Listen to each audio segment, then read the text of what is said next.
ਪਨੂ ਸਾਹਿਬ, ਬਾਕੀ ਖਬਰਾਂ ਵੱਲ ਰੁਖ ਕਰਨ ਤੋਂ ਪਹਿਲਾਂ ਦੱਸਿਓ ਜੀ, ਭਗਤ ਸਿੰਘ ਜੀ ਦੇ ਭਤੀਜੇ ਅਭੈ ਸੰਧੂ ਦੀ ਮੌਤ ਦੀ ਖਬਰ ਆਈ ਹੈ ਜੀ, ਇਹਦੇ ਬਾਰੇ ਦੱਸਿਓ ਜੀ। ਬਿਲਕੁਲ ਜੀ, ਇੱਕ ਮਹਾਨ ਪਰਿਵਾਰ, ਸ਼ਹੀਦ ਦਾ ਪਰਿਵਾਰ, ਸ਼ਹੀਦਾਂ ਦਾ ਪਰਿਵਾਰ, ਸ਼ਹੀਦ ਆਜ਼ਮ ਸਰਦਾਰ ਭਗਤ ਸਿੰਘ ਹੋਰਾਂ ਦੇ ਭਤੀਜੇ ਅਭੈ ਸੰਧੂ ਹੋਰਾਂ ਦਾ ਦੇਹਾਂਤ ਹੋ ਗਿਆ ਜੀ। ਇੰਨੀ ਖਬਰ ਉਹਦੀ ਆ ਰਹੀ ਆ, ਔਰ ਪਿਛਲੇ ਉਹ ਕੁਛ ਦਿਨਾਂ ਤੋਂ ਬਿਮਾਰ ਸਨ। ਇਟਸ ਨਾਟ ਕਨਫਰਮ ਕਿ ਉਹਨਾਂ ਦੀ ਜਿਹੜੇ ਡੈਥ ਜਾਂ ਉਹਨਾਂ ਦੇ ਜਿਹੜੇ ਬਿਮਾਰੀ ਸੀ ਉਹ ਕੀ ਸੀਗੀ, ਉਹ ਅਜੇ ਇਹ ਕਨਫਰਮ ਨਹੀਂ ਗੀ। ਕੋਵਿਡ ਵਾਲੀ ਗੱਲ ਨਹੀਂ ਇਹਦੇ ਨਾਲ ਜੁੜਦੀ ਜਿਹੜੀ ਉਹ ਦਿਸ ਰਹੀ। ਮੁੱਖ ਮੰਤਰੀ ਹੋਰਾਂ ਦਾ ਜਿਹੜਾ ਟਵੀਟ ਆਇਆ ਉਹਦੇ ਵਿੱਚ ਉਹਨਾਂ ਨੇ ਇਹ ਗੱਲ ਕਹੀ ਆ ਕਿ ਜਿਹੜਾ ਉਹਨਾਂ ਦੇ ਇਲਾਜ ਦੇ ਉੱਤੇ ਖਰਚ ਆਇਆ ਉਹ ਪੰਜਾਬ ਸਰਕਾਰ ਕਰੂਗੀ। ਅਭੈ ਸੰਧੂ ਹੋਰਾਂ ਨੇ ਇੱਕ ਵਾਰੀ ਸਿਆਸਤ ਦੇ ਵਿੱਚ ਵੀ ਜਾਣ ਦੀ ਟਰਾਈ ਕੀਤੀ ਸੀਗੀ, ਔਰ ਆਮ ਆਦਮੀ ਪਾਰਟੀ ਨੇ ਉਹਨਾਂ ਨੂੰ ਟਿਕਟ ਦਿੱਤੀ ਸੀਗੀ, ਪਰ ਉਹ ਸਫਲ ਨਹੀਂ ਹੋ ਸਕੇ ਸਿਆਸਤ ਦੇ ਵਿੱਚ।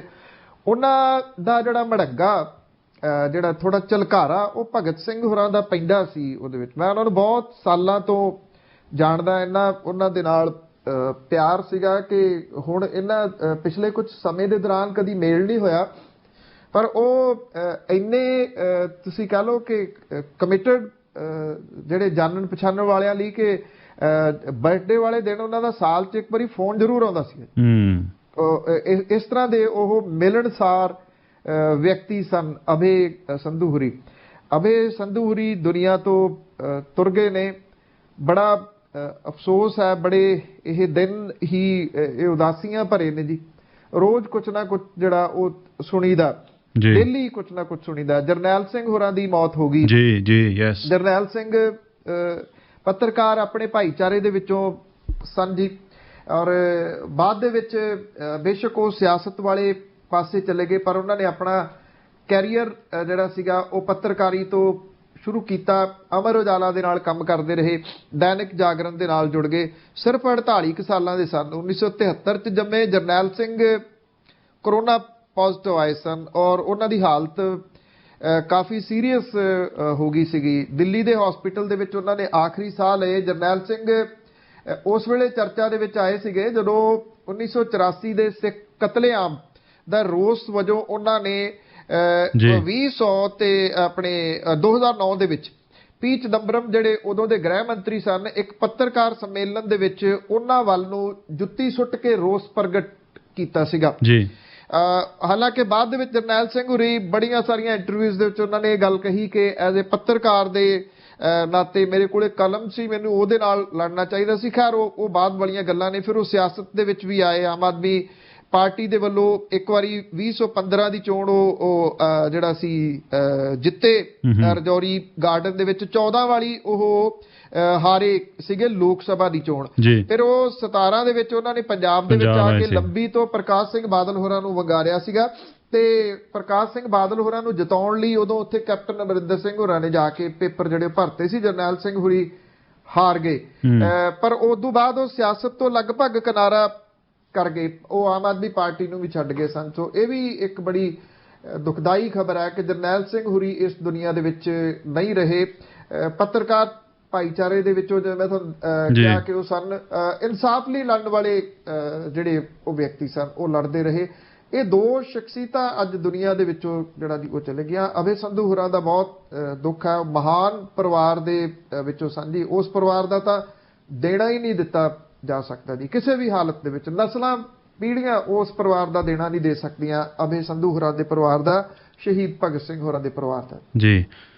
ਪਨੂ ਸਾਹਿਬ, ਹੁਣ ਜੋ ਕੋਵਿਡ-19 ਦੀ ਸਿਚੁਏਸ਼ਨ ਬਣੀ ਹੋਈ ਹੈ ਇਨਫੈਕਸ਼ਨਸ ਦੀ, ਉਹਦੇ ਵਿੱਚੋਂ ਗੁਜਰਾਤ ਦੇ ਵਿੱਚ ਜਿਹੜੀ ਸਥਿਤੀ ਹੈ ਉਹ ਬੜੀ, ਉੱਥੇ ਵੀ ਸਾਰੇ ਪਾਸੇ ਗੰਭੀਰ ਹੈ। ਹੁਣ ਜਿਹੜਾ ਗੁਜਰਾਤ ਮਾਡਲ ਦੀ ਗੱਲ ਬੜੀ ਚੱਲਦੀ ਰਹੀ ਹੈ ਬੀਤੇ ਸਾਲਾਂ ਦੇ ਵਿੱਚ, ਗੁਜਰਾਤ ਮਾਡਲ ਨੂੰ ਜੇ ਸਿਹਤ ਪੱਖੋਂ ਵੇਖੀਏ ਤੇ ਕੋਵਿਡ ਦੇ ਪ੍ਰਕੋਪ ਦੇ ਅਧੀਨ ਜਦੋਂ ਉਹਨੂੰ ਵੇਖੀਏ ਤਾਂ ਮਾਡਲ ਉਹ ਕਿੱਥੇ ਖੜਦਾ ਜੀ?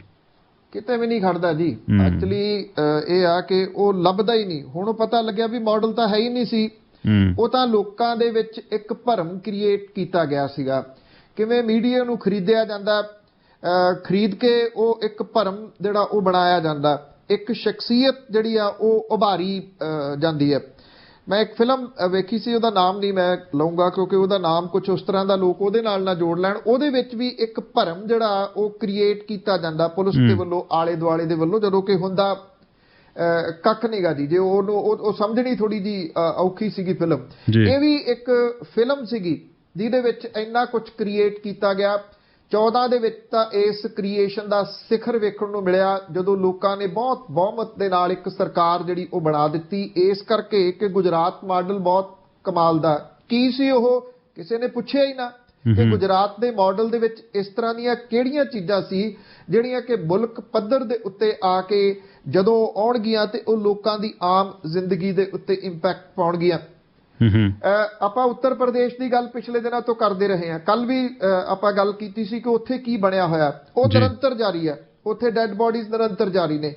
ਗੁਜਰਾਤ ਦੇ 5 ਵੱਡੇ ਸ਼ਹਿਰ ਨੇ, ਜੇ ਉਹਨਾਂ ਨੇ ਅੱਜ ਇਹ ਗੁਜਰਾਤ ਮਾਡਲ ਦਾ ਇੱਕ ਨਵੀਂ ਤਸਵੀਰ ਜਿਹੜੀ ਉਹ ਪੇਸ਼ ਕੀਤੀ। ਤਸਵੀਰ ਜਿਹੜੀ ਆ ਉਹ ਪੇਸ਼ ਇਹ ਕਰਦੇ ਨੇ ਕਿ ਜਿਹੜੇ ਅਹਿਮਦਾਬਾਦ, ਸੂਰਤ, ਰਾਜਕੋਟ, ਭਾਵਨਗਰ, ਜਾਮਨਗਰ ਵਰਗੇ ਜਿਹੜੇ ਸ਼ਹਿਰ ਨੇ, ਉਹਨਾਂ ਦੇ ਵਿੱਚ ਕਿੰਨੀਆਂ ਡੈਥ ਜਿਹੜੀਆਂ ਉਹ ਸਰਕਾਰੀ ਤੌਰ ਦੇ ਉੱਤੇ ਦੱਸੀਆਂ ਗਈਆਂ ਨੇ, ਜਦੋਂ ਕਿ ਜਿਹੜੇ ਡੈਥ ਸਰਟੀਫਿਕੇਟ ਹੈ ਉਹ ਕਿੰਨੇ ਜਾਰੀ ਕੀਤੇ ਗਏ। ਜਿਹੜੇ 1 ਮਾਰਚ 2021 ਤੋਂ ਲੈ ਕੇ 10 ਮਈ 2021 ਤੱਕ, ਫਿਰ ਨੋਟ ਕਰਨਾ ਜੀ, 1 ਮਾਰਚ 21 ਤੋਂ ਲੈ ਕੇ 10 ਮਈ 21 ਤੱਕ ਇਹਦੇ ਵਿੱਚ 4218 ਡੈਥ ਦੱਸੀਆਂ ਗਈਆਂ ਸਰਕਾਰੀ ਅੰਕੜਿਆਂ ਦੇ ਵਿੱਚ। 4218 4218, ਜਦੋਂ ਕਿ ਜਿਹੜੇ ਡੈਥ ਸਰਟੀਫਿਕੇਟ ਜਾਰੀ ਕੀਤੇ ਗਿਆ 1,23,871 ਨੇ ਜੀ। ਤੁਸੀਂ ਅੰਕੜਾ ਦੇਖੋ, ਉਹ ਕਿੱਥੇ ਆ ਤੇ ਇਹ ਕਿੱਥੇ ਆ। ਅਹਿਮਦਾਬਾਦ, ਜਿਹਦੇ ਵਿੱਚ ਇੱਕ ਸਟੇਡੀਅਮ ਸਿਰਜ ਲਿਆ ਗਿਆ, ਜਿਹਦਾ ਨਾਮ ਵੀ ਆਪਣੇ ਨਾਮ ਦੇ ਉੱਤੇ ਰੱਖ ਲਿਆ ਗਿਆ, ਉਹਦੇ ਵਿੱਚ ਇਕੱਠ ਕੀਤਾ ਗਿਆ ਇਹ ਦੱਸਣ ਦੇ ਵਾਸਤੇ ਕਿ ਵਿਸ਼ਵ ਦਾ ਸਭ ਤੋਂ ਵੱਡਾ ਸਟੇਡੀਅਮ ਇੱਥੇ ਬਣ ਗਿਆ। 2126 ਮੌਤਾਂ ਰਿਕਾਰਡ ਦੇ ਵਿੱਚ ਬੋਲਦੀਆਂ ਨੇ ਅਹਿਮਦਾਬਾਦ ਦੇ ਵਿੱਚ 1 ਮਾਰਚ ਤੋਂ ਲੈ ਕੇ 10 ਮਈ ਤੱਕ, ਜਦੋਂ ਕਿ 13,593 ਡੈਥ ਸਰਟੀਫਿਕੇਟ ਜਿਹੜੇ ਉਹ ਜਾਰੀ ਕੀਤੇ ਗਏ ਆ। ਸੂਰਤ ਦੇ ਵਿੱਚ 1074 ਅੰਕੜਾ, ਜਦੋਂ ਕਿ 8851 ਡੈਥ ਸਰਟੀਫਿਕੇਟ ਜਾਰੀ ਕੀਤੇ ਗਏ ਆ। ਰਾਜਕੋਟ ਦੇ ਵਿੱਚ 288 ਮੌਤਾਂ ਨੇ ਜੀ, ਜਿਹੜਾ ਡੈਥ ਸਰਟੀਫਿਕੇਟ ਨੇ 10,887 ਦਿੱਤੇ ਗਏ ਆ। ਵਡੋਦਰਾ ਦੇ ਵਿੱਚ 198 ਸਰਕਾਰੀ ਅੰਕੜਾ, 7722 ਡੈਥ ਸਰਟੀਫਿਕੇਟ ਨੇ। ਭਾਵਨਗਰ ਦੇ ਵਿੱਚ 134 ਸਰਕਾਰੀ ਅੰਕੜਾ, 4158 ਡੈਥ ਸਰਟੀਫਿਕੇਟ ਜਿਹੜੇ ਉਹ ਜਾਰੀ ਕੀਤੇ ਗਏ ਆ। ਸਵਾਲ ਇਹ ਹੈ ਕਿ ਇਹਨਾਂ 71 ਦਿਨਾਂ ਦੇ ਵਿੱਚ 1.25 ਲੱਖ ਮੌਤਾਂ ਦੀ ਜਿਹੜੀ ਉਹ ਮਿਣਤੀ ਕਿਹਨੇ ਅੱਗੇ ਪਿੱਛੇ ਕੀਤੀ। ਉਹਦੇ ਵਿੱਚ ਜਿਹੜੇ ਸਰਟੀਫਿਕੇਟ ਨੇ, ਜਿਹੜੇ ਤਾਂ 4218 ਨੇ, ਉਹਨਾਂ ਦੇ ਵਿੱਚ ਤਾਂ ਕੋਵਿਡ ਦੇ ਨਾਲ ਹੋਈ ਕਰੋਨਾ ਡੈਥ ਜਿਹੜਾ ਦੱਸਿਆ ਗਿਆ। ਜਿਹੜੇ ਬਾਕੀ ਸਰਟੀਫਿਕੇਟ ਜਾਰੀ ਕੀਤੇ ਗਏ ਨੇ ਉਹਦੇ ਵਿੱਚ ਇਲਨੈਸ ਦੱਸੀ ਗਈ ਹੈ। ਇਲਨੈਸ ਕੀ ਹੈ? ਉਹਨਾਂ ਨੂੰ ਕੈਂਸਰ ਹੋਇਆ, ਹਾਰਟ ਅਟੈਕ ਹੋ ਗਿਆ, ਸ਼ੂਗਰ ਨਾਲ ਮਰ ਗਏ, ਕੀ ਹੋਇਆ, ਇਹਦਾ ਕੁਝ ਵੀ ਜਿਹੜਾ ਉਹ ਨਹੀਂ ਦੱਸਿਆ ਗਿਆ। ਇਹ ਤਾਂ ਇੱਕ ਮਹਿਜ਼ ਤੁਸੀਂ ਕਹ ਲਓ ਕਿ ਇੱਕ ਟ੍ਰੇਲਰ ਹੈ ਇੱਕ ਸੂਬੇ ਦਾ। ਅਸਲ ਦੇ ਵਿੱਚ ਇਹੀ ਕਹਾਣੀ ਬਾਕੀ ਜਗ੍ਹਾ ਦੇ ਉੱਤੇ ਕਹੀ ਜਾ ਰਹੀ ਹੈ। ਇੰਟਰਨੈਸ਼ਨਲ ਮੀਡੀਆ ਦੇ ਵਿੱਚ ਜੋ ਕੁਝ ਸਾਹਮਣੇ ਆ ਰਿਹਾ, ਉਹ ਕਹਿੰਦੇ ਆ ਨਾ ਕਿ 5 ਗੁਣਾ ਜ਼ਿਆਦਾ ਡੈਥ ਹੋ ਰਹੀਆਂ ਨੇ ਜਿੰਨਾ ਭਾਰਤ ਦੇ ਵਿੱਚ ਦੱਸਿਆ ਜਾ ਰਿਹਾ। ਇਹ ਅੰਕੜਾ ਔਨ ਰਿਕਾਰਡ ਵਾਲੀ ਮੈਂ ਤੁਹਾਡੇ ਨਾਲ ਗੱਲ ਕੀਤੀ ਹੈ। ਇੰਟਰਨੈਸ਼ਨਲ ਮੀਡੀਆ ਨੂੰ ਤਾਂ ਭੰਡਿਆ ਜਾ ਰਿਹਾ ਪਿਛਲੇ ਦਿਨਾਂ ਤੋਂ ਕਿ ਜੀ ਇਹ ਸਾਡੇ ਮੁਲਕ ਨੂੰ ਬਦਨਾਮ ਕਰ ਰਹੇ ਆ, ਸਾਡੇ ਮੁਲਕ ਦੇ ਆਗੂਆਂ ਨੂੰ ਬਦਨਾਮ ਕਰ ਰਹੇ ਆ। 2 ਬੜੇ ਵੱਡੇ ਅਦਾਰੇ ਨੇ ਭਾਰਤ ਦੇ, ਆਊਟਲੁੱਕ ਤੇ ਇੰਡੀਆ ਟੁਡੇ। ਆਊਟਲੁੱਕ ਤੇ ਇੰਡੀਆ ਟੁਡੇ ਦੇ ਜਿਹੜੇ ਰਾਤ ਐਡੀਸ਼ਨ ਆਏ ਆ, ਆਊਟਲੁੱਕ ਨੇ ਜਿਹੜਾ ਪੂਰਾ ਸਫਾ ਮੂਰਲਾ ਉਹ ਕਾਲਾ ਕੀਤਾ ਹੋਇਆ ਤੇ ਉਹਦੇ ਵਿੱਚ ਇੱਕੋ ਵੱਡੀ ਲਾਈਨ ਲਿਖੀ ਹੋਈ ਹੈ ਮਿਸਿੰਗ ਜੀ। ਬਹੁਤ ਛੋਟੇ ਅੱਖਰਾਂ ਦੇ ਵਿੱਚ ਹੈ ਕਿ ਮਿਸਿੰਗ ਕੀ ਹੈ। ਉਹ ਦੇਸ਼ ਦੇ ਨੇਤਾ ਨੇ, ਉਹਦਾ ਕਿਹਾ ਕਿ ਲੱਭਦਾ ਕੌਣ ਹੈ, ਭਾਰਤ ਵਾਲੇ ਹੇਠਾਂ ਜਿਹੜਾ ਦੀ ਉਹ ਕਿਹਾ ਗਿਆ। ਇਸੇ ਤਰ੍ਹਾਂ ਦੀ ਹੈਡਲਾਈਨ ਜਿਹੜੀ ਆ ਉਹ ਇੰਡੀਆ ਟੁਡੇ ਨੇ ਲਾਈ ਆ। ਉਹਨੇ ਲਾਸ਼ਾਂ ਦੀ ਇੱਕ ਬਹੁਤ ਲੰਬੀ ਕਤਾਰ ਜਿਹੜੀ ਆ ਉਹ ਮੁੱਖ ਪੰਨੇ ਦੇ ਉੱਤੇ ਲਿਖੀ ਆ। ਜਿਹੜਾ ਟੈਲੀਗ੍ਰਾਫ ਹੈ, ਜਿਹੜਾ ਰੋਜ਼ਾਨਾ ਅਖਬਾਰ ਹੈ ਕਲਕੱਤਾ ਤੋਂ ਛਪਦਾ, ਉਹਦੀਆਂ ਹੈਡਲਾਈਨਸ ਤੁਸੀਂ ਰੋਜ਼ ਸੋਸ਼ਲ ਮੀਡੀਆ ਦੇ ਉੱਤੇ ਘੁੰਮਦੀਆਂ ਵੇਖੀਆਂ ਹੋਣੀਆਂ, ਜਿਸ ਤਰੀਕੇ ਨਾਲ ਉਹ ਲਿਖ ਰਿਹਾ। ਪਰ ਇਹਨਾਂ 2 ਅਦਾਰਿਆਂ ਦੇ ਵੱਲੋਂ ਪੁੱਛੇ ਗਏ ਸਵਾਲਾਂ ਦੇ ਜਵਾਬ ਆਮ 100% ਸ਼ੋਰ ਕਿ ਇਹਨਾਂ ਦੇ ਵੱਲੋਂ ਨਾ ਕਿਸੇ ਨੇ ਦੇਣੇ ਆ ਨਾ ਦਿੱਤੇ ਜਾ ਸਕਣੇ ਆ। ਪਰ ਅੰਕੜੇ ਬੋਲਦੇ ਆ ਤੁਸੀਂ ਇਹਨਾਂ ਅੰਕੜਿਆਂ ਨੂੰ ਕਿਸੇ ਜਗ੍ਹਾ ਜਿਹੜਾ ਉਹ ਵੈਰੀਫਾਈ ਕਰਵਾ ਲੈਣਾ। ਇਹ ਅੰਕੜੇ ਜਿਹੜੇ ਕਿਸੇ ਵੀ ਹਾਲਤ ਦੇ ਵਿੱਚ ਇਹਨਾਂ ਨੂੰ ਡਿਨਾਈ ਨਹੀਂ ਕੀਤਾ ਜਾ ਸਕੂਗਾ ਕਿ ਇੰਨੇ ਡੈਥ ਸਰਟੀਫਿਕੇਟ ਤੁਸੀਂ ਕਿੱਥੋਂ ਜਾਰੀ ਕੀਤੇ, ਤੁਸੀਂ ਮੰਨਦੇ ਕਿਉਂ ਨਹੀਂ। ਇਸ ਮਾਮਲੇ ਦੇ ਉੱਤੇ ਆਪਾਂ ਕੱਲ ਵੀ ਗੱਲ ਕੀਤੀ ਸੀ, ਚਾਹੇ ਉਹ ਦਿੱਲੀ ਦੇ ਸਿਹਤ ਮੰਤਰੀ ਨੇ, ਤੁਸੀਂ ਉਹਨਾਂ ਨੇ ਕਿਤੇ ਨਹੀਂ ਕਿਹਾ ਕਿ ਮੌਤਾਂ ਨਹੀਂ ਹੋ ਰਹੀਆਂ। ਮਹਾਰਾਸ਼ਟਰ ਦੇ ਸਿਹਤ ਮੰਤਰੀ ਨੇ ਟੋਪੇ, ਉਹਨਾਂ ਨੇ ਕਿਤੇ ਨਹੀਂ ਕਿਹਾ ਕਿ ਡੈਥ ਨਹੀਂ ਹੋ ਰਹੀਆਂ। ਕੇਰਲਾ ਦੇ ਮੁੱਖ ਮੰਤਰੀ ਨੇ ਵਿਜਨ, ਉਹਨਾਂ ਨੇ ਕਿਤੇ ਨਹੀਂ ਕਿਹਾ ਡੈਥ ਨਹੀਂ ਹੋ ਰਹੀਆਂ। ਇਹ ਲੋਕ ਰੌਲਾ ਤਾਂ ਪਾ ਰਹੇ ਆ, ਮਾਰੇ ਗਏ, ਦਵਾਈਆਂ ਹੈ ਨਹੀਂ ਗਿਆ, ਸਾਡੇ ਕੋਲੇ ਆਕਸੀਜਨ ਹੈ ਨਹੀਂ, ਸਾਨੂੰ ਦਿਓ, ਕੋਈ ਅਦਾਲਤਾਂ 'ਚ ਭੱਜ ਰਿਹਾ, ਕੋਈ ਕੁਝ ਕਰ ਰਿਹਾ। ਇਹ ਅੰਕੜੇ ਕਿਉਂ ਲੁਕੋਏ ਜਾ ਰਹੇ ਆ? ਜੇ ਮੁਸੀਬਤ ਹੈ ਤੇ ਕੋਠੇ ਚੜ੍ਹ ਕੇ ਰੌਲਾ ਪਾਓ, ਉਹਦਾ ਹੱਲ ਲੱਭੂਗਾ। ਵਿਸ਼ਵ ਤੁਹਾਡੇ ਨਾਲ ਖੜਾ, ਵਿਸ਼ਵ ਤੁਹਾਨੂੰ ਹਰ ਤਰ੍ਹਾਂ ਦੀ ਮਦਦ ਦੇਣ ਦੇ ਵਾਸਤੇ ਖੜਾ। ਫਿਰ ਇਹ ਅੰਕੜੇ ਲੁਕਾ ਕੇ ਅੱਜ ਵੀ ਤੁਸੀਂ ਕਿਹੜਾ ਮਾਡਲ ਜਿਹੜਾ ਜੀ ਉਹ ਇਸ ਵੇਲੇ ਦੁਨੀਆ ਨੂੰ ਵਿਖਾਉਣਾ ਚਾਹੁੰਦੇ ਹੋ? ਜੀ ਪਨੂ ਸਾਹਿਬ, ਪਹਿਲਾਂ ਤਾਂ ਇਹ ਦੱਸਿਓ, ਜਿਹੜਾ ਨਕਲੀ ਪ੍ਰਸ਼ਾਂਤ ਕਿਸ਼ੋਰ ਬਣ ਕੇ ਕਾਂਗਰਸੀਆਂ ਨੂੰ ਠੱਗ ਗਿਆ ਸੀ, ਉਹ ਕਿਹੜੀ ਪਾਰਟੀ ਦਾ ਬੰਦਾ ਨਿਕਲਿਆ ਜੀ? ਠੱਗ ਤਾਂ 17 ਦੇ ਵਿੱਚ ਪੰਜਾਬੀ ਵੀ ਹੋਏ ਸੀਗੇ। ਸੋ ਡ੍ਰੀਮ ਸੈਲਰ ਜਿਹੜੇ ਨੇ ਪ੍ਰਸ਼ਾਂਤ ਕਿਸ਼ੋਰ, ਉਹਨਾਂ ਦੀ ਆਵਾਜ਼ ਕੱਢ ਕੇ ਕਾਂਗਰਸੀਆਂ ਨੂੰ ਠੱਗਣ ਵਾਲੇ ਜਿਹੜੇ ਆ ਜੀ, ਉਹ ਮੈਂ ਤੁਹਾਨੂੰ ਗੱਲ ਕਹੀ ਸੀ ਵੀ ਪੁਲਿਸ ਅਜੇ ਦੱਸ ਨਹੀਂ ਰਹੀ। ਪੁਲਿਸ ਨੇ ਨਪਤਾ ਲਿਆ, ਆਪਾਂ ਪਰਸੋਂ ਗੱਲ ਕੀਤੀ ਸੀਗੀ ਕਿ ਵੀ ਅਜੇ ਜਦੋਂ ਪੁਲਿਸ ਵੈਰੀਫਾਈ ਕਰੂਗੀ ਉਦੋਂ ਨਾਮ ਇਹਨਾਂ ਦੇ ਦੱਸਾਂਗੇ। ਇਹ ਹੁਣ ਤੱਕ ਪੰਜਾਬ ਦੇ ਜਿਹੜੇ ਕਾਂਗਰਸੀ ਨੇ, ਉਹਨਾਂ ਨੂੰ ਕੋਈ 5 ਕਰੋੜ ਰੁਪਈਆ ਉਹਨਾਂ ਨੂੰ ਕੋਈ ਠੱਗ ਚੁੱਕੇ ਆ। ਇੱਕ ਜਣਾ ਕਹਿੰਦਾ ਸੀਗਾ ਵੀ ਆ ਤੁਹਾਡੀ ਪ੍ਰਸ਼ਾਂਤ ਕਿਸ਼ੋਰ ਹੋਰਾਂ ਨਾਲ ਗੱਲ ਕਰਾਉਣੀ ਆ, ਉਹ ਅੰਦਰ ਚਲੇ ਗਏ, ਹੁਣੇ ਕੈਪਟਨ ਅਮਰਿੰਦਰ ਸਿੰਘ ਹੋਰਾਂ ਨੇ ਸੱਦ ਲਿਆ। ਦੂਜੀ ਵਾਰੀ ਫੋਨ ਫੇਰ ਆਉਂਦਾ ਸੀਗਾ, ਅਸੀਂ ਨਾ ਪੱਛਮੀ ਬੰਗਾਲ ਆਏ ਹੋਏ ਆ, ਮਮਤਾ ਜੀ ਦੇ ਨਾਲ ਬੈਠੇ ਆ, ਪ੍ਰਸ਼ਾਂਤ ਜੀ ਕਹਿੰਦੇ ਸੀਗੇ ਵੀ ਮੇਰੀ ਗੱਲ ਕਰਾਈ, ਵੀ ਮੈਂ ਉਹਨੂੰ ਦੱਸੂਗਾ ਕਿ ਕਿਵੇਂ ਤੇਰਾ ਨਾਮ ਅਪ ਆ ਸਕਦਾ। ਤੇ ਉਹ ਮਤਲਬ ਇਦਾਂ ਦੇ ਕਰਕੇ ਬੰਦੇ ਨੂੰ ਐਕਸਾਈਟ ਕਰਕੇ ਆਪਣੇ ਲੈ ਲੈਂਦੇ ਸੀਗੇ ਜਾਲ ਦੇ ਵਿੱਚ। ਉਦੋਂ ਬਾਅਦ ਫਿਰ ਉਹਨੂੰ ਕਹਿੰਦੇ ਸੀ ਵੀ ਸਰਵੇ ਕਰਾਇਆ, ਸਰਵੇ 'ਚ ਤੇਰਾ ਨਾਮ ਥੋੜਾ ਬਹੁਤਾ ਤਾਂਠਾ ਕਰਦਾ, ਬਾਕੀ ਪ੍ਰਸ਼ਾਂਤ ਕਿਸ਼ੋਰ ਦੀ ਆਵਾਜ਼ ਕੱਢਣ ਵਾਲਾ ਬੰਦਾ ਕਹਿੰਦਾ ਸੀ ਬਾਕੀ ਤੂੰ ਮੇਰੇ ਬੰਦੇ ਨਾਲ ਗੱਲ ਕਰ ਲਈ, ਤੈਨੂੰ ਸਮਝਾ ਦੂਗਾ ਕੀ ਕੁਝ ਕਰਨਾ। ਕਿਸੇ ਤੋਂ 8 ਲੱਖ ਲੈ ਲਿਆ, 10 ਲੱਖ ਲੈ ਲਿਆ, ਕੁਝ 25 ਲੱਖ ਵਾਲੀਆਂ ਸਾਮੀਆਂ ਵੀ ਹੈਗੀਆਂ। ਜਲੰਧਰ ਦਾ ਇੱਕ ਸਾਬਕਾ ਮੰਤਰੀ ਤੇ ਉਹਦੇ ਨੇੜਲੇ ਰਿਸ਼ਤੇਦਾਰ ਵੀ ਇਹਨੇ ਠੱਗੇ ਦੱਸੇ ਜਾਂਦੇ ਆ, ਔਰ ਵਾਵਾ ਲੋਕ ਇਹਦੇ ਚੁੰਗਲ 'ਚ ਫਸੇ। ਜੇ 5 ਕਰੋੜ ਆ ਤੇ 25 ਮੈਕਸਿਮਮ ਲਿਆ, ਜਿੰਨਾ ਕੁ ਪਤਾ ਲੱਗ ਰਿਹਾ। ਉਹਦੇ ਹਿਸਾਬ ਦੇ ਨਾਲ ਬੰਦੇ ਤੁਸੀਂ ਗਿਣ ਲਿਓ 2 ਦਰਜਨ ਤੋਂ ਉੱਪਰ ਜਿਹੜੇ ਉਹ ਹੋ ਜਾਣੇ ਆ। ਇਹਨਾਂ ਨੂੰ ਪੁਲਿਸ ਨੇ ਗ੍ਰਿਫਤਾਰ ਕਰ ਲਿਆ। ਗ੍ਰਿਫਤਾਰ ਕੀਤੇ ਗਏ ਇਹ ਜਿਹੜੇ ਲੋਕ ਨੇ, ਇਹ ਗਨਮੈਨ ਲੈ ਕੇ ਚੱਲਦੇ ਸੀਗੇ ਜੀ। 2 ਗਨਮੈਨ ਦੋਵਾਂ ਨੂੰ ਮਿਲੇ ਹੋਏ ਸੀਗੇ। ਹੁਣ ਵੱਡਾ ਸਵਾਲ ਇਹ ਆਊਗਾ ਵੀ ਇਹਨਾਂ ਨੂੰ ਗਨਮੈਨ ਕਿਉਂ ਮਿਲੇ ਹੋਏ ਸੀਗੇ? ਇਹ ਜਿਹੜੇ ਗ੍ਰਿਫਤਾਰ ਕੀਤੇ ਗਏ ਆ, ਇਹਦੇ ਵਿੱਚੋਂ ਇੱਕ ਤਾਂ ਅੰਮ੍ਰਿਤਸਰ ਦੇ ਬਟਾਲਾ ਰੋਡ ਦੇ ਵਿੱਚ ਸਥਿਤ ਬੋੜ ਵਾਲਾ ਸ਼ਿਵਾਲਾ, ਜਿਹੜਾ ਉੱਥੋਂ ਦੀ ਗੋਕਲ ਵਿਹਾਰ ਗਲੀ ਦਾ ਰਹਿਣ ਵਾਲਾ ਰਕੇਸ਼ ਕੁਮਾਰ ਉਰਫ ਭਸੀਨ ਹੈ, ਤੇ ਅੰਮ੍ਰਿਤਸਰ ਦੇ ਝਬਾਲ ਰੋਡ ਪੀਪਿਆਂ ਵਾਲੀ ਗਲੀ ਦਾ ਰਹਿਣ ਵਾਲਾ ਰਜਤ ਕੁਮਾਰ ਉਰਫ ਰਾਜਾ ਉਰਫ ਮਦਾਨ ਹੈ। ਰਕੇਸ਼ ਜਿਹੜਾ ਉਹ ਸ਼ਿਵ ਸੈਨਾ ਸੂਰਯਵੰਸ਼ੀ ਆਲ ਇੰਡੀਆ ਦਾ ਪ੍ਰਧਾਨ ਹੈ, ਤੇ ਰਜਤ ਕੁਮਾਰ ਇਸੇ ਹੀ ਸ਼ਿਵ ਸੈਨਾ ਦਾ ਜਨਰਲ ਸਕੱਤਰ ਹੈ। ਮੇਰਾ ਨਹੀਂ ਖਿਆਲ ਇਹਨਾਂ ਦੇ ਕੋਈ ਮੈਂਬਰ ਹੋਣਗੇ, ਦੋਵੇਂ ਆਪ ਹੀ ਸਾਰਾ ਕੁਝ ਨੇ। ਰਕੇਸ਼ ਨੂੰ ਪੁਲਿਸ ਨੇ 4 ਸਰਕਾਰੀ ਗਨਮੈਨ ਜਿਹੜੇ ਉਹ ਦਿੱਤੇ ਹੋਏ ਸੀਗੇ। ਗਨਮੈਨ ਕਿਉਂ ਦਿੱਤੇ ਹੋਏ ਸੀਗੇ?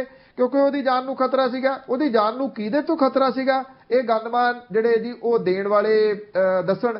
ਇਹ ਕਿਹਾ ਜਾ ਰਿਹਾ ਕਿ ਇਹਨਾਂ ਨੇ ਸਿਰਫ ਪੰਜਾਬ ਦੇ ਵਿੱਚ ਨਹੀਂ, ਹਰਿਆਣਾ ਤੇ ਰਾਜਸਥਾਨ ਤੇ ਬਿਹਾਰ ਦੇ ਵਿੱਚ ਵੀ ਪ੍ਰਸ਼ਾਂਤ ਕਿਸ਼ੋਰ ਬਣ ਕੇ ਕਈਆਂ ਦੇ ਨਾਲ ਜਿਹੜੀ ਆ ਉਹ ਠੱਗੀ ਕੀਤੀ ਆ। ਇਹਨਾਂ ਦੇ ਕੋਲੋਂ ਚੋਰੀ ਦੀ ਸਕਾਰਪੀਓ ਮਿਲੀ ਆ, ਜਿਹਦੇ ਉੱਤੇ ਉਹਨਾਂ ਨੇ ਆਪਣਾ ਫਰਜ਼ੀ ਨੰਬਰ ਅੰਮ੍ਰਿਤਸਰ ਦਾ ਜਿਹੜਾ ਉਹ ਲਾਇਆ ਹੋਇਆ ਸੀਗਾ। ਨਵੇਂ ਸ਼ਿਕਾਰ ਦੀ ਭਾਲ ਦੇ ਵਿੱਚ ਸੀਗੇ, ਤੇ ਗਾਂ ਹੁਣ ਪੁਲਿਸ ਵਾਲਿਆਂ ਦੇ ਸ਼ਿਕਾਰ ਜਿਹੜੇ ਉਹ ਬਣ ਗਏ ਆ। ਉਹਨਾਂ ਤੋਂ ਕਿੰਨੇ ਪੈਸੇ ਬਰਾਮਦ ਹੁੰਦੇ ਆ ਮੇਰਾ ਨਹੀਂ ਖਿਆਲ ਕਦੀ ਇਹ ਸਾਹਮਣੇ ਆ ਸਕੂਗਾ, ਪਰ ਪੁਲਿਸ ਨੇ ਦੱਸਤਾ ਵੀ 5 ਕਰੋੜ ਰੁਪਈਆ ਹੁਣ ਤੱਕ ਇਹਨਾਂ ਨੇ ਵੱਖ-ਵੱਖ ਜਿਹੜੇ ਸਿਆਸਤਦਾਨ ਨੇ ਉਹਨਾਂ ਤੋਂ ਇਸ ਕਰਕੇ ਠੱਗਿਆ ਹੋਇਆ ਕਿ ਐਤਕੀ ਤੇਰੀ ਟਿਕਟ ਪੱਕੀ। ਜਿਹੜੇ 5 ਕਰੋੜ ਦੇ ਕੇ ਟਿਕਟਾਂ ਪੱਕੀਆਂ ਕਰਾ ਰਹੇ ਨੇ, ਫਿਰ ਅੱਗੇ ਉਹ ਪੈਸੇ ਵਸੂਲਣੇ ਵੀ ਨੇ ਜੀ, ਪੱਕੇ ਵੀ ਵਾਪਸ ਵੀ ਕਰਨੇ ਨੇ। ਕਮਾਲ ਹੀ ਹੋਈ ਜਾਂਦੀ ਹੈ। ਹਾਂਜੀ, ਅੱਛਾ ਪਨੂ ਸਾਹਿਬ, ਮਲੇਰਕੋਟਲੇ ਸ਼ਹਿਰ ਨੂੰ 23ਵਾਂ ਜ਼ਿਲ੍ਹਾ ਬਣਾ ਦਿੱਤਾ ਗਿਆ ਪੰਜਾਬ ਦੇ ਵਿੱਚ। ਇਸ ਵੇਲੇ ਜ਼ਿਲ੍ਹਾ ਬਣਾਉਣ ਦੀ ਜ਼ਰੂਰਤ ਕੀ ਸੀ? ਵੈਸੇ ਮੈਂ ਸੋਚਦਾ ਸੀ ਪੜ੍ਹ ਕੇ ਵੀ ਚਲੋ ਚੰਗੀ ਗੱਲ ਹੈ, ਵੈਸੇ ਮਲੇਰਕੋਟਲੇ ਨੂੰ ਇਹ ਇੱਕ ਹੋਰ ਉਪਾਧੀ ਮਿਲੀ ਹੈ ਜ਼ਿਲ੍ਹਾ ਹੋਣ ਦੀ, ਇਤਿਹਾਸਕ ਸ਼ਹਿਰ ਹੈ। ਪਰ ਜਦੋਂ ਇਸ ਵੇਲੇ ਮਹਾਮਾਰੀ ਫੈਲੀ ਹੋਈ ਹੈ, ਹੋਰ ਚੀਜ਼ਾਂ ਦੀ ਜ਼ਰੂਰਤ ਹੈ ਤੇ ਵਿਪਤਾ ਬਣੀ ਹੋਈ ਹੈ, ਸੰਕਟ ਦੇ ਹਾਲਾਤ ਨੇ, ਉਸ ਵੇਲੇ ਇਹ ਐਲਾਨ ਦਾ ਮਕਸਦ ਕੀ ਆ? ਮਕਸਦ ਅੱਜ ਦੇ ਦਿਨ ਐਲਾਨ ਕਰਨ ਦਾ ਮਕਸਦ ਇਹ ਹੈ ਕਿ ਕਿਉਂਕਿ ਇਹ ਮੁਸਲਿਮ ਬਹੁ ਗਿਣਤੀ ਵਾਲਾ ਸ਼ਹਿਰ ਹੈ ਤੇ ਅੱਜ ਈਦ ਦਾ ਪਵਿੱਤਰ ਤਿਉਹਾਰ ਹੈ। ਈਦ ਉਲ ਫਿਤਰ ਦੇ ਮੌਕੇ ਦੇ ਉੱਤੇ ਮੁੱਖ ਮੰਤਰੀ ਹੋਰਾਂ ਨੇ ਇਹਦਾ ਐਲਾਨ ਕੀਤਾ। ਮਲੇਰਕੋਟਲੇ ਨੂੰ ਡਿਸਟ੍ਰਿਕਟ ਉਹਨਾਂ ਨੇ ਬਣਾਇਆ ਔਰ ਮਲੇਰਕੋਟਲਾ ਸੂਬੇ ਦਾ 23ਵਾਂ ਜ਼ਿਲ੍ਹਾ ਬਣ ਗਿਆ। 22 ਜ਼ਿਲ੍ਹੇ ਪਹਿਲਾਂ ਹੈਗੇ ਆ ਪੰਜਾਬ ਦੇ ਵਿੱਚ। ਇਹ ਆਖਿਆ ਗਿਆ ਕਿ ਮਲੇਰਕੋਟਲਾ ਵਾਸੀਆਂ ਦੇ ਵਾਸਤੇ ਸ਼ੇਰ ਮੁਹੰਮਦ ਖਾਨ ਸਾਹਿਬ ਦੇ ਨਾਮ ਦੇ ਉੱਤੇ 500 ਕਰੋੜ ਰੁਪਏ ਦੀ ਲਾਗਤ ਦੇ ਨਾਲ ਇੱਕ ਮੈਡੀਕਲ ਕਾਲਜ ਦੀ ਸਥਾਪਨਾ ਕੀਤੀ ਜਾਊਗੀ। ਇਹ ਐਲਾਨ ਨੇ, ਮਹਿਜ਼ ਐਲਾਨ ਨਹੀਂ, ਕਿਉਂਕਿ ਸਰਕਾਰ ਦਾ ਅਖੀਰਲਾ ਸਾਲ ਹੈ। 12 ਕਰੋੜ ਰੁਪਏ ਦੀ ਲਾਗਤ ਦੇ ਨਾਲ ਕੁੜੀਆਂ ਦਾ ਇੱਕ ਕਾਲਜ ਜਿਹੜਾ ਉਹ ਸਥਾਪਿਤ ਕੀਤਾ ਜਾਊਗਾ। ਬੱਸ ਅੱਡਾ ਬਣਾਇਆ ਜਾਊਗਾ। ਜਿਹੜੀਆਂ ਗੱਲਾਂ ਹੁੰਦੀਆਂ ਨੇ। ਹਾਂ, ਤੁਹਾਡਾ ਜਿਹੜਾ ਸਵਾਲ ਹੈ ਕਿ ਜ਼ਿਲ੍ਹਾ ਜਿਹੜਾ ਦੀ ਉਹ ਬਣਾਉਣ ਦੀ ਲੋੜ ਕੀ ਆ। ਕਿਸੇ ਸਮੇਂ ਇਹ ਹੁੰਦਾ ਸੀਗਾ ਕਿ ਜਿਹੜਾ ਸਾਡਾ ਪਿੰਡ ਆ ਉਹ ਅੰਮ੍ਰਿਤਸਰ ਡਿਸਟ੍ਰਿਕਟ ਦੇ ਵਿੱਚ ਹੁੰਦਾ ਸੀਗਾ, ਤੋਂ ਬਾਅਦ ਦੇ ਵਿੱਚ ਜਦੋਂ ਤਰਨਤਾਰਨ ਡਿਸਟ੍ਰਿਕਟ ਬਣ ਗਿਆ ਤੇ ਅੱਜ ਵੀ ਜਿਹੜੇ ਦੱਸਦੇ ਨੇ ਉਹ ਕਹਿੰਦੇ ਜੀ ਅਸੀਂ ਅੰਮ੍ਰਿਤਸਰ ਡਿਸਟ੍ਰਿਕਟ ਤੋਂ ਆ, ਜਿਹੜਾ ਹੁਣ ਅਸੀਂ ਤਰਨਤਾਰਨ ਡਿਸਟ੍ਰਿਕਟ ਚ ਆ ਗਏ ਹਾਂ। ਜੀ ਜੀ ਜੀ। ਤਰਨਤਾਰਨ ਕੋਈ ਇਸ ਤਰ੍ਹਾਂ ਦਾ ਨਾਮ ਨਹੀਂਗਾ, ਉਹ ਵੀ ਪਵਿੱਤਰ ਉਨਾ ਹੀ ਨਾਮ ਹੈ, ਪਰ ਉਹ ਲੋਕ ਜਿਹੜਾ ਪ੍ਰਾਊਡਲੀ ਦੱਸਦੇ ਹੁੰਦੇ ਸੀਗੇ। ਫਰੀਦਕੋਟ ਡਿਸਟ੍ਰਿਕਟ ਰਿਆਸਤੀ ਸ਼ਹਿਰ ਹੈ। ਫਰੀਦਕੋਟ ਡਿਸਟ੍ਰਿਕਟ ਬਹੁਤ ਵੱਡੇ ਜ਼ਿਲ੍ਹਿਆਂ ਦੇ ਵਿੱਚੋਂ ਹੁੰਦਾ ਸੀਗਾ। ਫਿਰੋਜ਼ਪੁਰ ਤੱਕ ਉਹਦੀਆਂ ਸਰਹੱਦਾਂ ਲੱਗਦੀਆਂ ਹੁੰਦੀਆਂ ਸੀ। ਲੋਕ ਦੱਸਦੇ ਸਨ ਫਰੀਦਕੋਟੀ ਇਹ ਆ ਅਸੀਂ। ਤੋ ਉਹ ਹੌਲੀ ਹੌਲੀ ਡਿਸਟ੍ਰਿਕਟ ਬਣਦੇ ਗਏ। ਡਿਸਟ੍ਰਿਕਟ ਦੇ ਵਿੱਚੋਂ ਪਟਿਆਲਾ ਡਿਸਟ੍ਰਿਕਟ ਬਹੁਤ ਵੱਡਾ ਹੁੰਦਾ ਸੀ। ਮੋਹਾਲੀ ਦੇ ਨਾਲ ਇਹਦੀਆਂ ਹੱਦਾਂ ਸਰਹੱਦਾਂ ਲੱਗਦੀਆਂ ਸੀਗੀਆਂ। ਫਿਰ ਮੋਹਾਲੀ ਜ਼ਿਲ੍ਹਾ ਬਣ ਗਿਆ। ਜ਼ੀਰਕਪੁਰ ਇਹਦੇ ਨਾਲ ਜਿਹੜਾ ਉਹ ਕੱਟਿਆ ਗਿਆ। ਇਹਦੀ ਹੱਦ ਜਿਹੜੀ ਸੀ ਉਹ ਚੰਡੀਗੜ੍ਹ ਦੇ ਨਾਲ ਉਹ ਟੁੱਟ ਗਈ। ਸੰਗਰੂਰ ਨੂੰ ਵੱਡਾ ਘਾਟਾ ਪਿਆ ਇਸ ਮਲੇਰਕੋਟਲੇ ਦੇ ਡਿਸਟ੍ਰਿਕਟ ਬਣਨ ਦੇ ਨਾਲ। ਉਹਦੇ ਨਾਲ ਜਿਹੜੀਆਂ ਦੀ ਉਹ ਤਿੰਨ ਮੇਨ ਜਿਹੜੇ ਅਹਿਮਦਗੜ੍ਹ ਹੋ ਗਿਆ, ਮੰਡੀ ਅਹਿਮਦਗੜ੍ਹ ਹੋ ਗਿਆ, ਅਮਰਗੜ੍ਹ ਹੋ ਗਿਆ ਤੇ ਮਲੇਰਕੋਟਲਾ, ਇਹ ਤਿੰਨ ਤਹਿਸੀਲਾਂ ਜਿਹੜੀਆਂ ਦੀ ਉਹ ਹੁਣ ਬਣ ਗਈਆਂ। ਬਰਨਾਲਾ ਹੋਰ ਛੋਟਾ ਹੋ ਗਿਆ। ਇਹ ਜ਼ਿਲ੍ਹੀਆਂ ਬਣ ਗਈਆਂ ਸਾਰੀਆਂ ਜਿਹੜੀਆਂ ਦੀ। ਜਿਵੇਂ ਪੰਜਾਬੀ ਸੂਬੇ ਦੇ ਵਾਸਤੇ ਕਿਸੇ ਟਾਈਮ ਅਕਾਲੀ ਦਲ ਨੇ ਸੰਘਰਸ਼ ਕੀਤਾ ਸੀਗਾ ਤੇ ਅਸੀਂ ਗਵਾਇਆ ਕਿ ਉਹ ਫਰੀਦਾਬਾਦ ਤੱਕ ਇੰਡਸਟਰੀ ਗਵਾ ਲਈ ਸਾਰੀ। ਦਿੱਲੀ 에ਅਰਪੋਰਟ ਜਿਹੜਾ ਉਹ ਹਰਿਆਣੇ ਦੇ ਵਿੱਚ ਆਉਂਦਾ, ਸਾਰੀ ਹਾਈਵੇ ਵਾਲੀ ਇੰਡਸਟਰੀ ਗਵਾ ਲਈ। ਟੂਰਿਜ਼ਮ ਹਿਮਾਚਲ ਪ੍ਰਦੇਸ਼ ਚ ਆਉਂਦਾ, ਸਾਰਾ ਟੂਰਿਜ਼ਮ ਗਵਾ ਲਿਆ। ਅਸੀਂ ਪੰਜਾਬੀ ਸੂਬੀ ਬਣਾ ਕੇ ਬਹਿ ਗਏ। ਹੁਣ ਇਹ ਜ਼ਿਲ੍ਹੀਆਂ ਬਣਨੀਆਂ ਸ਼ੁਰੂ ਹੋ ਗਈਆਂ ਜੀ। ਇਹਦਾ ਬੋਝ ਕਿਹਦੇ ਉੱਤੇ ਪਊਗਾ? ਡਿਪਟੀ ਕਮਿਸ਼ਨਰ ਨਵੇਂ ਲੱਗਣਗੇ, ਉਹਦਾ ਬੋਝ ਪਊਗਾ। ਉਹਨਾਂ ਲਈ ਘਰ ਬਣੂਗਾ, ਉਹਨਾਂ ਲਈ ਦਫ਼ਤਰ ਬਣੂਗਾ, ਉਹਦਾ ਬੋਝ ਪਊਗਾ। ਐਸਐਸਪੀ ਨਵੇਂ ਲੱਗਣਗੇ, ਉਹਨਾਂ ਲਈ ਘਰ ਬਣੂਗਾ, ਉਹਨਾਂ ਦਾ ਦਫ਼ਤਰ ਬਣੂਗਾ, ਉਹਦਾ ਬੋਝ ਜਿਹੜਾ ਉਹ ਲੋਕਾਂ ਦੇ ਸਿਰ ਦੇ ਉੱਤੇ ਪਊਗਾ। ਚਿੱਟੇ ਹਾਥੀ ਨੇ ਮੈਨੂੰ ਕਹਿਣ ਦੇ ਵਿੱਚ ਕੋਈ ਅਤ ਕਥਨੀ ਨਹੀਂ। ਕਿਸੇ ਤਰੀਕੇ ਦੇ ਨਾਲ ਜਿਹੜਾ ਖਰਚਾ ਉਹਨੂੰ ਕੰਟਰੋਲ ਕਰਕੇ ਪੰਜਾਬ ਨੂੰ ਸੰਜਮ ਦੇ ਨਾਲ ਚੱਲਣ ਦੀ ਲੋੜ ਆ। ਸੰਜਮ ਵਾਲੀ ਤਾਂ ਕੋਈ ਗੱਲ ਹੀ ਜਿਹੜਾ ਉਹ ਹੈ ਨਹੀਂਗੀ। ਇਹ ਮਹਿਜ਼ ਕਾਗਜ਼ੀ ਡਿਸਟ੍ਰਿਕਟ ਹੈ। ਕਿਸੇ ਦਿਨ ਮਲੇਰਕੋਟਲੇ ਵਾਲੇ ਜਿਹੜਾ ਜੀ ਇਸ ਗੱਲ ਦੇ ਵਾਸਤੇ ਪਛਤਾਉਣਗੇ ਕਿ ਇਹ ਕੀ ਹੋ ਗਿਆ, ਕਿਉਂਕਿ ਜੇ ਚਾਹੀਦਾ ਸੀ ਤਾਂ ਐਜੂਕੇਸ਼ਨ ਜਿਹੜੀ ਆ ਜੀ ਉਹ ਅਲਾਉਂਸ ਕਰ ਦਿੱਤੀ ਜਾਂਦੀ। ਜਿਵੇਂ ਸ਼ੇਰ ਮੁਹੰਮਦ ਖਾਨ ਸਾਹਿਬ ਦੇ ਨਾਮ ਦੇ ਉੱਤੇ ਮੈਡੀਕਲ ਕਾਲਜ ਦੀ ਗੱਲ ਹੈ ਜੀ। ਮਲੇਰਕੋਟਲਾ ਐਜੂਕੇਸ਼ਨ ਵਾਈਜ਼ ਬਹੁਤ ਪਛੜਿਆ ਹੋਇਆ। ਉੱਥੇ ਵੱਡੇ ਅਦਾਰੇ ਐਜੂਕੇਸ਼ਨ ਦੇ ਨਹੀਂ ਹੈਗੇ ਜੀ। ਉੱਥੇ ਕਾਲਜ ਮੁੰਡਿਆਂ ਦਾ ਕੋਈ ਨਹੀਂ ਹੈਗਾ ਜੀ। ਇਹ ਚੀਜ਼ਾਂ ਉਹਨੂੰ ਮਿਲ ਜਾਂਦੀਆਂ ਤੇ ਡਿਸਟ੍ਰਿਕਟ ਨਾਲੋਂ ਕਿਤੇ ਜ਼ਿਆਦਾ ਬੈਟਰ ਹੁੰਦੀਆਂ। ਉਹ ਜਿਹੜੀਆਂ ਬਿਲਡਿੰਗਾਂ ਨੇ ਉਹਨਾਂ ਤੋਂ ਕੀ ਲੈਣਾ। ਖੈਰ ਬਣਾ ਦਿੱਤਾ। ਅੱਜ ਇਸ ਜਿਹੜਾ ਦਿਨ ਤਿਉਹਾਰ ਹੈ ਉਸ ਮੌਕੇ ਦੇ ਉੱਤੇ ਅਨਾਉਂਸਮੈਂਟ ਕਰ ਦਿੱਤੀ ਹੈ। ਪਰ ਇਹਦੇ 'ਚ ਇੱਕ ਹੈਰਾਨਗੀ ਵਾਲੀ ਗੱਲ ਇਹ ਰਹੀ ਕਿ ਜਿਹੜੇ ਮੌਜੂਦਾ ਉੱਥੋਂ ਦੇ ਐਮਐਲਏ ਨੇ, ਰਿਪਰੈਜ਼ੈਂਟ ਕਰਦੇ ਨੇ, ਜਿਹੜੇ ਕਿ ਮੰਤਰੀ ਵੀ ਨੇ ਪੰਜਾਬ ਦੇ ਵਿੱਚ, ਉਹਨਾਂ ਦਾ ਨਾਮ ਤੱਕ ਨਹੀਂ ਲਿਆ ਕਪਤਾਨ ਸਾਹਿਬ ਨੇ। ਕਾਂਗਰਸ ਦੇ ਹੀ ਨੇ ਉਹ। ਪਤਾ ਨਹੀਂ ਇਹਦਾ ਕੀ ਰੀਜ਼ਨ ਹੈ। ਅੱਛਾ ਪੰਨੂ ਸਾਹਿਬ, ਇੱਥੇ ਸਾਡੇ ਗੈਂਗ ਵਾਰ ਪਿਛਲੇ 3-4 ਹਫ਼ਤਿਆਂ ਦੇ ਵਿੱਚ ਇੰਨੀ ਭਖੀ ਹੋਈ ਹੈ। ਪਿਛਲੇ 4 ਹਫ਼ਤਿਆਂ 'ਚ 11 ਵਾਰ ਗੋਲੀ ਚੱਲਣ ਦੀਆਂ ਵਾਰਦਾਤਾਂ ਹੋ ਚੁੱਕੀਆਂ ਨੇ। ਕੱਲ੍ਹ ਸ਼ਾਮ ਫਿਰ ਇੱਥੇ ਬਰਨਵੀ ਸ਼ਹਿਰ ਦੇ ਵਿੱਚ ਗੋਲੀ ਚੱਲ ਕੇ ਹਟੀ ਆ। ਤੇ ਉਧਰ ਯੂਪੀ ਦੇ ਵਿੱਚ ਜੇਲ੍ਹ ਦੇ ਅੰਦਰ ਗੈਂਗਸਟਰਾਂ ਦੇ ਵਿੱਚ ਗੋਲੀਆਂ ਚੱਲੀਆਂ, 3 ਜਣਿਆਂ ਦੀ ਮੌਤ ਹੋ ਗਈ। ਇਹਦੇ ਬਾਰੇ ਬਰੀਫਲੀ ਦੱਸਿਓ ਜੀ। ਬਿਲਕੁਲ ਜੀ, ਰੋਜ਼ ਪੜ੍ਹੀ ਦਾ ਜੋ ਕੁਝ ਉੱਥੇ ਚੱਲ ਰਿਹਾ। ਤੁਸੀਂ ਵੀ ਗੱਲਬਾਤ ਜਿਹੜੀ ਪਹਿਲਾਂ ਕਰ ਰਹੇ ਸੀਗੇ, ਬੜੀ ਇਹ ਫਿਕਰਮੰਦੀ ਵਾਲੀ ਗੱਲ ਹੈ। ਮਾਪਿਆਂ ਦੇ ਵਾਸਤੇ ਬਹੁਤ ਫਿਕਰਮੰਦੀ ਵਾਲੀ ਗੱਲ ਹੈ ਕਿ ਉੱਥੇ ਤੇ ਇੱਥੇ ਕੋਈ ਲੱਗਦਾ ਫਰਕ ਹੀ ਨਹੀਂ ਹੈ। ਤਾਂ ਇਸੇ ਕਰਕੇ ਬਹੁਤੇ ਲੋਕ ਪੰਜਾਬ ਨੂੰ ਮਿਸ ਨਹੀਂ ਨਾ ਕਰਦੇ। ਸੋ ਇਹ ਉੱਤਰ ਪ੍ਰਦੇਸ਼ ਦੇ ਵਿੱਚ ਜਿਹੜਾ ਚਿੱਤਰਕੂਟ ਜੇਲ੍ਹ ਦੇ ਵਿੱਚ ਅੱਜ ਕੈਦੀਆਂ ਦੇ ਵਿਚਾਲੇ ਗੋਲੀ ਚੱਲੀ ਜੇਲ੍ਹ ਦੇ ਅੰਦਰ। ਉੱਤਰ ਪ੍ਰਦੇਸ਼ ਨੇ ਨਵੇਂ ਰਿਕਾਰਡ ਸਥਾਪਿਤ ਕਰਨੇ ਆ ਜੀ ਇਹੋ ਜਿਹੀਆਂ ਚੀਜ਼ਾਂ ਦੇ ਵਿੱਚ, ਔਰ ਉਹ ਕਰ ਰਿਹਾ। ਪੱਛਮੀ ਯੂਪੀ ਦੇ ਗੈਂਗਸਟਰ ਅੰਸ਼ੂ ਦੀਕਸ਼ਤ ਨੇ ਮੁਖਤਾਰ ਅੰਸਾਰੀ ਦੇ ਖਾਸ ਗੁਰਗੇ ਮੇਰਾਜ ਤੇ ਮਕੀਮ ਕਾਲਾ ਦੀ ਗੋਲੀ ਮਾਰ ਕੇ ਹੱਤਿਆ ਕਰਤੀ। ਤੁਸੀਂ ਦੇਖਣਾ ਕਹਾਣੀ ਸੁਣਨਾ ਕੀ ਚੱਲ ਰਹੀ ਹੈ। ਮੁਖਤਾਰ ਅੰਸਾਰੀ ਨੂੰ ਪਿਛਲੇ ਦਿਨ ਲੈ ਕੇ ਗਏ, ਤੋਂ ਉਹੀ ਮੁਖਤਾਰ ਅੰਸਾਰੀ ਹੈ। ਉਹਦੇ ਗੁਰਗੇ ਮੇਰਾਜ ਤੇ ਮਕੀਮ ਕਾਲਾ ਦੀ ਜੇਲ੍ਹ ਦੇ ਅੰਦਰ ਗੋਲੀ ਮਾਰ ਕੇ ਗੈਂਗਸਟਰ ਅੰਸ਼ੂ ਦੀਕਸ਼ਤ ਨੇ ਉਹਨੂੰ ਮਾਰ ਦਿੱਤਾ। ਪੁਲਿਸ ਫੋਰਸ ਪਹੁੰਚ ਗਈ ਮੌਕੇ ਦੇ ਉੱਤੇ। ਪੁਲਿਸ ਨੇ ਜਿਹੜਾ ਅੰਸ਼ੁਲ ਦੀਕਸ਼ਿਤ ਸੀਗਾ ਉਹਨੂੰ ਸਰੈਂਡਰ ਕਰਨ ਦੇ ਵਾਸਤੇ ਕਿਹਾ। ਪੁਲਿਸ ਕਹਿੰਦੀ ਕਿ ਨਹੀਂ, ਉਹਨੇ ਸਰੈਂਡਰ ਨਹੀਂ ਕੀਤਾ, ਉਹ ਲਗਾਤਾਰ ਫਾਇਰਿੰਗ ਕਰ ਰਿਹਾ ਸੀ। ਪੁਲਿਸ ਨੇ ਜਵਾਬੀ ਫਾਇਰਿੰਗ ਕੀਤੀ ਤੇ ਅੰਸ਼ੂ ਦੀਕਸ਼ਿਤ ਉਸ ਜਵਾਬੀ ਫਾਇਰਿੰਗ 'ਚ ਮਾਰਿਆ ਗਿਆ। ਇਹ ਘਟਨਾ ਦੀ ਜਾਂਚ ਤੇ ਜੇਲ੍ਹ ਦਾ ਜਾਇਜ਼ਾ ਲੈਣ ਦੇ ਵਾਸਤੇ ਮੁੜ ਕੇ ਜਿਹੜੇ ਸੀਨੀਅਰ ਆਫੀਸਰ ਸੀ ਉਹ ਪਹੁੰਚੇ। ਜੇਲ੍ਹ ਦੀ ਤਲਾਸ਼ੀ ਲਈ ਜਾ ਰਹੀ ਆ, ਕਿਤੇ ਹੋਰ ਹਥਿਆਰ ਨਾ ਹੋਣ, ਜਿਹੜੇ ਹੋਰ ਇੱਥੇ ਅੰਦਰ ਗੈਂਗਸਟਰ ਜਿਹੜੇ ਜੀ ਉਹ ਨਾ ਹੋਣ। ਇਹ ਕਿਹਾ ਜਾ ਰਿਹਾ ਕਿ ਉਹ ਧਮਕੀ ਦਿੰਦਾ ਸੀਗਾ। ਤੁਸੀਂ ਇਹ ਲਾਓ ਕਿ ਇਹ ਫਿਲਮੀ ਕਹਾਣੀ ਨਹੀਂ ਗੀ ਜੀ, ਅਸਲੀ ਆ ਕਿ ਅੰਸ਼ੂ ਦੀਕਸ਼ਿਤ ਵਰਤਿਆ ਗਿਆ ਕਿ ਉਹਨੂੰ ਕਿਹਨੇ ਬਚਾਇਆ ਅੰਦਰ ਕਿ ਆਹ ਦੋ ਬੰਦੇ ਜਿਹੜੇ ਦੀ ਮਾਰਦੇ, ਉਸ ਤੋਂ ਬਾਅਦ ਤੂੰ ਹਰੇਕ ਪਾਸੇ ਤੋਂ ਫਰੀ, ਤੇ ਮੁੜ ਕੇ ਚੁੱਕ ਕੇ ਪੁਲਿਸ ਨੇ ਉਹਨੂੰ ਵੀ ਮਾਰ ਕੇ ਸਾਰਾ ਕੁਝ ਜਿਹੜਾ ਸੀ ਉਹ ਕਹਾਣੀ ਖਤਮ ਕਰ ਦਿੱਤੀ। ਉੱਤਰ ਪ੍ਰਦੇਸ਼ ਦੇ ਵਿੱਚ ਹੋ ਰਹੇ ਮੁਕਾਬਲੇ ਕਿਸੇ ਨੂੰ ਭੁੱਲੇ ਨਹੀਂ। ਤੁਹਾਨੂੰ ਯਾਦ ਹੋਣੀ ਆ ਗੱਡੀ ਜਿਹਦੇ ਮੀਡੀਆ ਪਿੱਛਾ ਕਰਦਾ ਹੁੰਦਾ ਸੀਗਾ, ਤੇ ਬਸ ਥੋੜਾ ਜਿਹਾ ਡਿਸਟੈਂਸ ਪਿਆ ਤੇ ਉਸ ਤੋਂ ਬਾਅਦ ਫਿਰ ਕੀ ਹੋਇਆ ਸੀਗਾ ਸਭ ਦੇ ਕਹਾਣੀ ਸਾਹਮਣੇ ਆ। ਉਹ ਸੜਕ ਦੇ ਉੱਤੇ ਸੀਗਾ, ਇਹ ਉਹਦੇ ਤੋਂ ਵੀ ਉੱਪਰ ਵਾਲੀ ਗੱਲ ਆ। ਏਡੀਆਂ ਵੱਡੀਆਂ ਕੰਧਾਂ ਜੇਲ੍ਹ ਦੀਆਂ, ਇਹ ਉਹਦੇ ਅੰਦਰ ਹੋ ਗਿਆ ਸਾਰਾ ਕੁਝ ਜੀ। ਜੇਲ੍ਹਾਂ ਦੇ ਵਿੱਚ ਫੋਨਾਂ ਨੂੰ ਲੈ ਕੇ ਕੰਟਰੋਵਰਸੀ ਸੀ, ਫੋਨ ਕਿੱਦਾਂ ਪਹੁੰਚ ਜਾਂਦੇ ਨੇ, ਇਹ ਤੇ ਸਿੱਧੀ ਬੰਦੂਕ ਉੱਥੇ ਗੋਲੀ ਚੱਲ ਗਈ ਜੀ। ਆਪਣੇ ਬੜੀ ਹੈਰਾਨ ਕਰਨ ਵਾਲੀ ਗੱਲ ਆ। ਪੰਨੂ ਸਾਹਿਬ ਅੱਜ ਨਵਾਂ ਕੀ ਹੈ ਜੀ? ਕਿ ਮਹਿਕਮਾ ਕੋਈ ਹੈ ਹਿੰਦ ਦੇ ਦੇਸ਼ ਵਾਲਾ, ਕਰਦਾ ਬਹੁਤ ਬਾਤਾਂ ਕੰਮ ਘਟਮੀ ਆ। ਮਹਿਕਮਾ ਕੋਈ ਹੈ ਹਿੰਦ ਦੇ ਦੇਸ਼ ਵਾਲਾ, ਕਰਦਾ ਬਹੁਤ ਬਾਤਾਂ ਕੰਮ ਘਟਮੀ ਆ। ਗੱਲੀ ਟਾਕੀ ਅਸਮਾਨ ਨੂੰ ਲਾਉਣ ਸਾਰੇ ਆਖਦੇ ਕੱਢ ਦੂ ਵਟਮੀ ਆ। ਦਰਜਨ ਵਾਰ ਵੀ ਕੰਮ ਨੂੰ ਆਖ ਦਈਏ, ਲਾਈ ਸੁਣੀ ਜਾਵੇ ਇਹੀ ਰਟਮੀ ਆ। ਬਾਪੂ ਗਾਂਧੀ ਦਾ ਕਾਗਜ਼ ਵਿਖਾਓ, ਜੇਕਰ ਅੜਿਆ ਕੰਮ ਵੀ ਹੁੰਦਾ ਹੀ ਝਟਮੀ ਆ। ਰਾਜ ਬਦਲਦੇ ਜਾਣ ਫਿਰ ਬਦਲ ਰਾਜੇ, ਬਦਲੀ ਰਾਜ ਦੀ ਕਦੇ ਨਾ ਰੀਤ ਮੀਆਂ। ਰਾਜ ਬਦਲਦੇ ਜਾਣ ਫਿਰ ਬਦਲ ਰਾਜੇ, ਬਦਲੀ ਰਾਜ ਦੀ ਕਦੇ ਨਾ ਰੀਤ ਮੀਆਂ। ਬਦਲਦਾ ਝੰਡੇ ਦਾ ਰੰਗ ਜਾਂ ਰਾਜਨੀਤੀ, ਡਿੱਠੀ ਬਦਲਦੀ ਕਦੀ ਨਾ ਨੀਤ ਮੀਆਂ। ਜੀ ਬਹੁਤ ਬਹੁਤ ਧੰਨਵਾਦ ਪੰਨੂ ਸਾਹਿਬ। ਅਗਲੇ ਹਫਤੇ ਫੇਰ ਗੱਲ ਕਰਦੇ ਹਾਂ। Have a nice and safe weekend. ਮਿਹਰਬਾਨੀ ਜੀ ਜੀ, ਧੰਨਵਾਦ। ਥੈਂਕ ਯੂ ਜੀ।